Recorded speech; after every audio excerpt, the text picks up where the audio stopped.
Hello and welcome to Finextra TV. I'm Liam Zevier and you're joining us again for a Predict 2026 interview.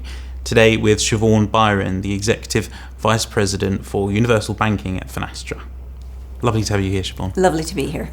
So I think it's fair to say that this year's been quite a jam-packed year for fintech. Quantum, AI, stablecoins, lots there. What are you expecting from these conversations and ultimately actions for the new year?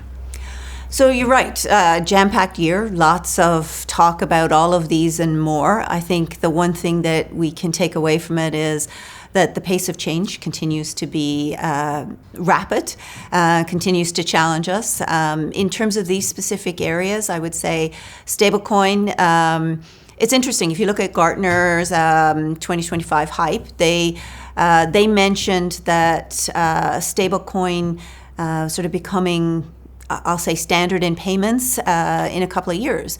We could see that actually accelerating as well. But that brings some challenges as well as opportunities, right? How do people manage both stablecoin, sort of that digital versus real? What does it mean for liquidity? What does it mean in terms of the ability to manage both at the same time, right? So I think that's opportunity but complexity, and can the technology and the governance stay ahead?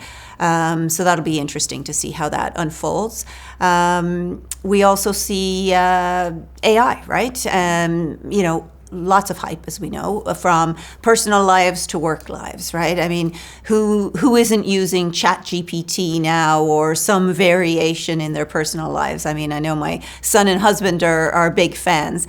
But it's also about agentic now. We've started really digging into agentic. And when I talk to people in the industry, I mean, everybody's talking about it. Everybody has use cases, but it's now about how do we monetize those use cases? How do we see the value, whether it's sort of internally gaining efficiencies, removing making things easier for our teams, or whether it's about helping in terms of the service it provides to customers, or helping to deflect or enhance the service that is being offered. Those things are still very much, I would say, early stages from the discussions we have. And of course, quantum. I mean, it is one of those things that I think we all think of two sides, right? There's opportunities, but there's challenges, right? The big, I would say, concerns people have is what's it going to mean from, hacking perspective, and obviously the EU is sort of thinking ahead and looking at ensuring that organizations have put in place frameworks to sort of accommodate for that, right? So I think those are all very interesting things that we're looking ahead to. Absolutely, and we've had some of these conversations already. A lot of it's coming to infrastructure and whether banks are ready. Mm-hmm. If we're looking at the state of the average bank's infrastructure, what should the milestones be for them to aim towards in the new year? So look, I think it's always about understanding where you're going and what you're looking to achieve, and where you are today. I think the big thing is, making sure that you have an infrastructure that is going to be resilient, right?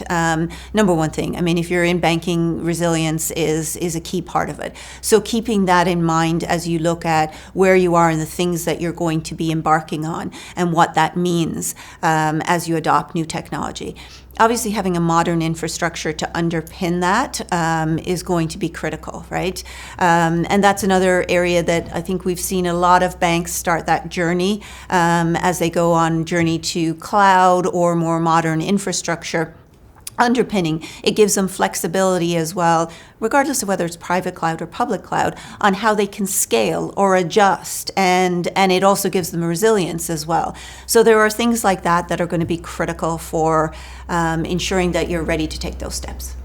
And all of this comes back to regulation as well, a big part of it. We spoke a little bit off camera about the perceptions. Yep.